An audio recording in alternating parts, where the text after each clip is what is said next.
அனைவருக்கும் இனிய வணக்கம். ஏஎம்டிஎன் சேனலுக்கு உங்களை வரவேற்பதில் மிக மகிழ்ச்சி அடைகிறேன். என்னுடைய பெயர் சீனிவாசரங்கன்.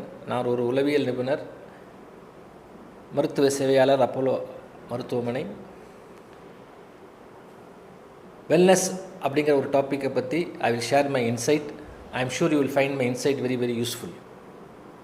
So anything I start, normally I start with a prayer. So when you are looking at this slide, I want you to say the prayer with me. எண்ணிய முடிதல் வேண்டும், நல்லவே எண்ணல் வேண்டும், திண்ணிய நெஞ்சம் வேண்டும், தெளிந்த நல் அறிவு வேண்டும், பண்ணிய பாவம் எல்லாம் பரிமுன் பணியே போல நன்னிய நின்முன் நீங்கு நசித்திரல் வேண்டும் அன்னாய். This is a prayer sung by Bharadiyar, so one of my very favorite poet. I call him as a very big psychologist. So wellness is always an area that depends how we take care of our well-being. So how we are coping with our day-to-day life. Today we are in a very COVID situation. How we are going to overcome this situation. How to maintain our well-being. So we will go through how we can maintain our well-being. So if you look at well-being, well-being has got various areas. But main areas that I would like to stress upon is connecting yourself with others and being active, keep learning new things and giving to others, and also taking notice of what is happening around us. So how you are feeling and how well you can cope with day-to-day life, it is going to determine your well-being. So how to do that? So before that, I just wanted to highlight on one word that is called hygiene. So hygiene is a Greek word which means hygeia, means goddess of health. So if you want goddess of, if you want health, you have to maintain your hygiene. So it's not only healthy mind, healthy body also. So you have to maintain your both environmental hygiene and also your personal hygiene. So hygiene, in other words, it's called how you maintain your health. So how we can maintain our health. So what is health, if you ask me? Living well despite of our inescapable illness and diseases. We all have some other diseases in life.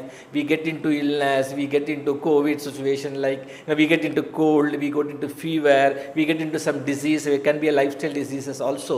So it is all, so with all that we have to live. So health is living well despite of our having an illness or disease. So total wellness is, what is that? The balance of integration of the physical, intellectual, emotional, spiritual, occupational, environmental and social aspects of the human conditions. That is, you have to, it's a combination of your physical, mental, emotional, spiritual, occupational and environmental also plays a very big role in your total wellness. And also not only your total wellness, mental health also is considered as being well-being, because mental health is also very important to us all, because mental health is someone is feeling in their mind. So how you feel in your mind is going to determine your mental health. So good mental health is about feeling positive about you and being able to cope with problems when they happen. So whenever there is a problem that comes in your life, how you are able to cope with the problem is going to determine your well-being of mind. So we call mental health and mental well-being is almost in a same way. So looking at this slide, can you just find out what is a mistake?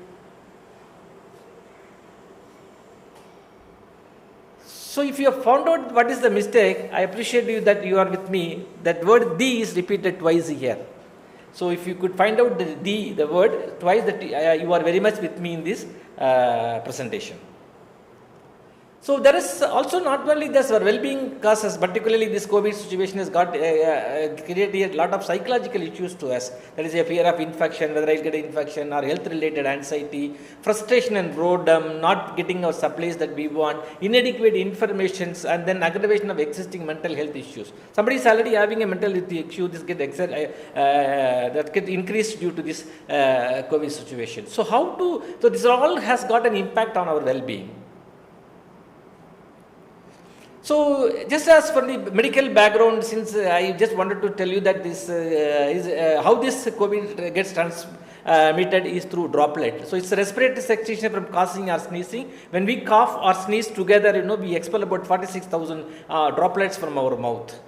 So, and also that aerosol, which is a solid particle liquid droplet suspended in air, also this aerosol, because this is an aerosol causing virus. So, and also when you are coming into contact because of touching something with COVID virus, somebody sneezes or cough, you touch this place, so your possibility of getting that infection is very high. So, it is a droplet infection. So, how we can prevent this infection?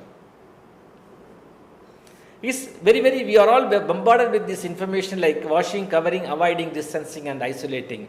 If you ask me, these are all the best available prevention tips, which is easy to follow, particularly wearing your mask, so that when somebody sneezes or cough, that doesn't get into your system, and also maintaining a social distance, because since it's a droplet infection, beyond 2 meters it will not travel, it's not an airborne infection, so it will be very helpful if you maintain a distance. So also frequent hand washing also prevents you getting into the virus getting into your hands, so that it gets transmitted into your system. So with this, so we'll go to the next chapter.